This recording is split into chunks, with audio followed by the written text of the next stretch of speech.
Hello, and we are back again. Thank you for joining another episode of Mental Health, the New Wealth. I am your host, Nikita Nicole, the Illuminist, and I am so glad that you decided to join me for yet another episode. Now, last week, we talked about the origins of love, the different forms of love, where they come from, and how we see them in our everyday lives.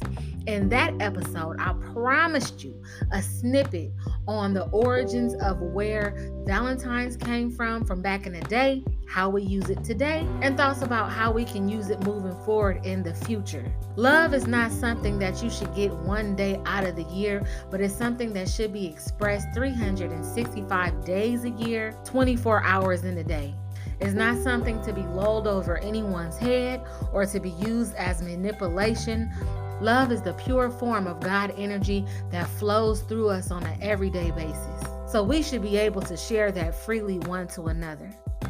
This little snippet of the episode is not about good or bad, right or wrong. It's just to give you some clarity on the day so that you are mindful and intentful when you're making decisions so far as how you will participate in this life, what you will celebrate, what you will honor, and what you choose to be affiliated with.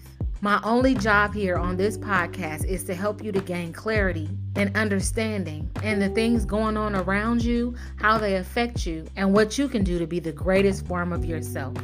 So I'm going to do my job and then the rest is up to you. So sit back, relax, and let's get into this episode.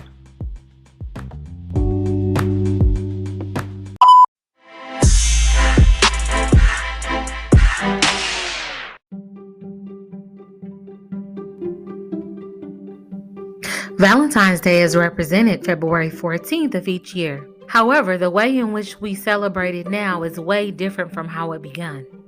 In days of old Rome, February 13th and 15th was celebrated as Lupercalia. The festival of Lupercalia was celebrated primarily for fertility. Men and women would drink to be drunk and walk around naked. They would also play games like pulling women's names out of jars to see who they would mate with. When sacrifices needed to be made, dogs and goats were used for this purpose, and their hides were followed up and used to whip the women that were drawn out of the jar.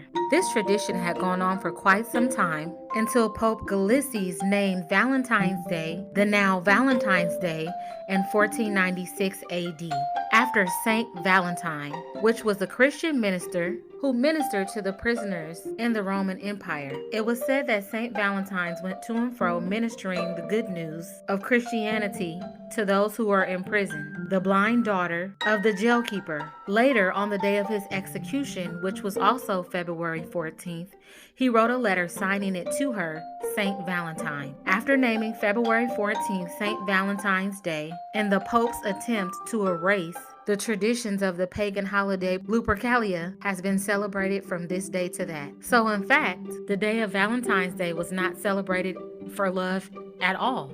Initially, it was about fertility, later on being about Saint Valentine's ministering to Christians in jail in Roman times. We are in it to win it on yet another episode. Once again, I am so excited that you decided to join me on this episode of Mental Health, the New Wealth. It has been Love Week all week, and today is Friday. So at this point, I know that you guys should be filled up with love. You should be feeling great and doing the work that it takes to make sure that you stay that way. I had to schedule me a spa appointment to show myself some philia. If you listened to last week's episode, you will know that philia is the word for self-love. So I had to make sure that I scheduled my appointment for a massage and a facial, just to get some well-deserved, well-needed R&R in. And I hope that you guys were able to do the same. There was so much on social media, so many displays of grandiose affection, so many flowers, so many chocolates. And because I have been doing this research during this time for these episodes, as I was looking at different displays of affection and displays of love, I was trying to see what levels of love did I see in these displays. Was it Eros love? Was it familial love? What kind of love were those? Like I said, if you listen to that last episode, you would know some of these terms. I was able to spot out a lot of that, but as I went into that, I started to even look at what are the different love languages that I see? What different love languages do I see that people are using? There was a book by Gary Chapman called The Five Love Languages. Now, I know there are so many ways and so many different facets of love. And last time we just talked about the origins of these levels of love. But when looking into this book and speaking about the love languages, there are quality time, words of affirmation, gifts, acts of service, or physical touch. Now, I know that these are directly related to the different levels of love that we spoke about last week, but it was very interesting to look at these levels of love so far as the love languages and what I was able to see on social media and going around in my everyday life. Now, majority of the things that I saw was acts of service and gifts. Now, I didn't really see too much physical touch. I saw some kisses here and there, but usually that's something that happens personally between you and your loved one. But I did see major acts of service and gifts. So, what's your favorite love language? Out of all of those love languages, quality time, words of affirmation, gifts, acts of service, physical touch, which one of these are most important to you? I know for me, over time, I think the most important love language for me at this time of in my life is acts of service and words of affirmation. As long as you can do what you say you're going to do, we're good. And that statement right there is those two things together. Words of affirmation and acts of service. I've gone past the point where I'm living off of someone's potential or the things that they say that they're going to do. My thing is, you almost don't even have to say it more than I just want to see that you can do it or that you do it. So for me, that is most important. But it's funny when you're dealing with these love languages because I was in another group. Shout out to the CSC Christian Meetup group. It's a very cool group to be a part of because we talk about so many different things. But we did talk about love language on one of the meetups that we had. And it was very interesting because one of the speakers was saying that your desire or the love language that you desire changes. And I think that that's very true. He made a reference or an example to one of his love languages right now being physical touch and quality time. And he made that reference because right now physical touch and quality time is not something that he gets on a regular basis. So he desires to have that, right? But when you get somebody in your life and you have physical touch and quality time on a regular basis, then those things are not as important to you anymore as they were before. So, with that, especially in the lives that we live on a regular basis, it's a lot going on, and we don't have a lot of quality time. There is not a lot of physical touch. If you're working off of your primal instinct, and you just got to get you something, yeah, there is physical touch, but there's not a lot of meaning, behind some of these things. So I can understand how someone would crave quality time or physical touch at this time, especially considering that a lot of us are busy just trying to figure out our lives and how we're going to show up on a regular basis. Versus when the pandemic first started, maybe people were experiencing more need for acts of service and words of affirmation, or maybe even gifts, because, the money was a little low at that time. So it was very interesting to understand that you always have to be agile in your love style because as you start filling a person up and loving on a person, the way that they desire or need to be loved change. And so you can't be like, you know what, you've changed. You're not the same person. No, I'm not. Because I don't need quality time anymore from a person. I don't need physical touch because you give me more than anything that I would need in that arena. So I need something else. So it's very important to just have an open mind and be agile when it comes to the way in which you show love. And pay attention to your loved ones, your family, your partner, your spouse, and tap in with them and make sure from time to time that they are feeling loved and appreciated. Your loved ones, your family, your significant other. shouldn't be starved out or deprived of love. You should be filled up and replenished with love on a regular basis so that you are able to show and give love the way that you should. Some people have to work really hard at this, and some people are just natural lovers. Like I can say for myself that I am a natural lover. I love love. I love being in love. I love showing love. I love getting love. I just love love in general. I love love so much that during my journey and learning even the shadow parts of myself, I learned that I love so big and so grand that I used to use love to manipulate situations. And initially, I didn't see it as if I was using my love to manipulate a person or a situation. However, as I grown and looked at it, I understood how I would use the love that I had that was so great and so bountiful and transformational. And I would use that thinking that I am going to love you into the way that I need you to be for me. I'm going to love you so much that you won't have anything to worry about. All will be well and everything will fall in line when that is not true. I cannot love you through acting right. I cannot love you so much to where you start changing things about yourself that you have not determined that you are ready to change. So, because I was able to look deep within and look at myself and some of the ways that I use love, I was able to then correct those ways and those things that I used to do so that I can exemplify myself in the way that I wanted to be loved and then not hurt because I poured out all this love and the person did not change. That was manipulation. I didn't see it as that at the time. But as I grew in my spiritual and emotional walk, I understood that to be true. So, how do you see yourself using love to your advantage? You don't necessarily have to use it in a negative way.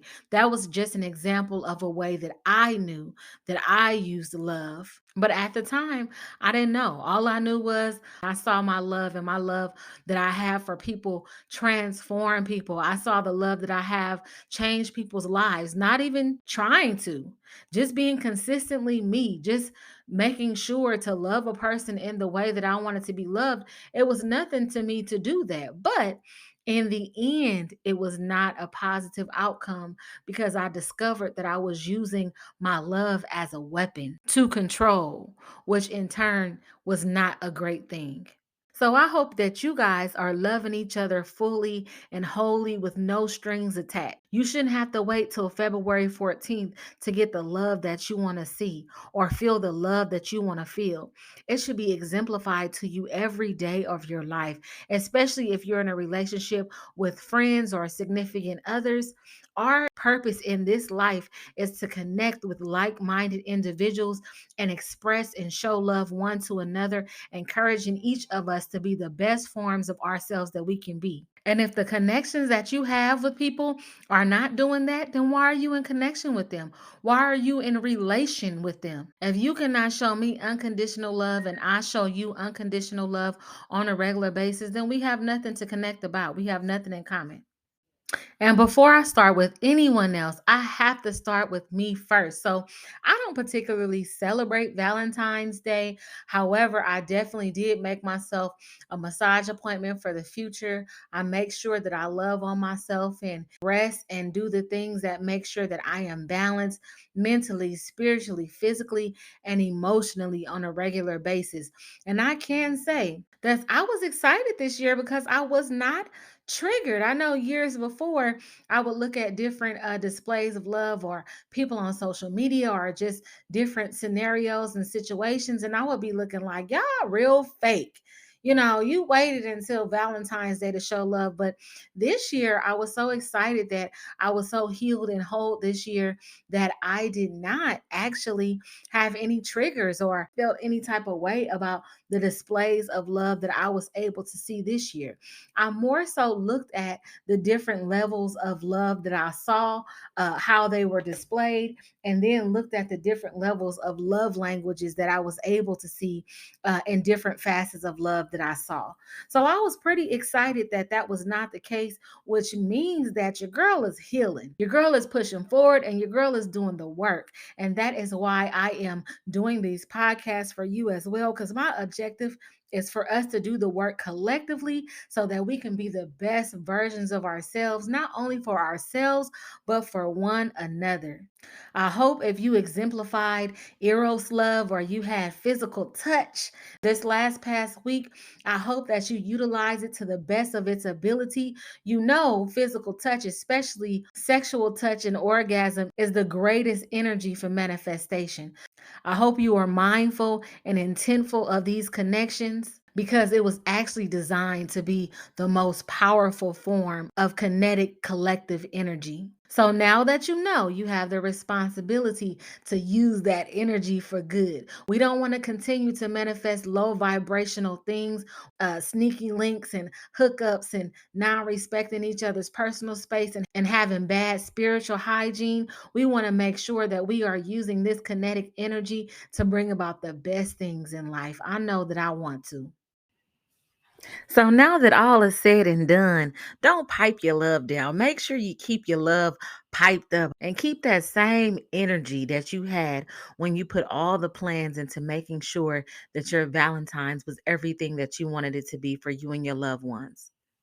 Figure out different ways that you can use different elements of love, your eros love, your agape love, your philia love. Figure out different ways that you can show qualities of your love language for yourself and your partner. Quality time, words of affirmations, gifts, act of service, or physical touch. Make sure that you're putting in the time for yourself on a regular basis to make sure that your love reservoir is filled to the top, so everything that spills from you is that of love and light.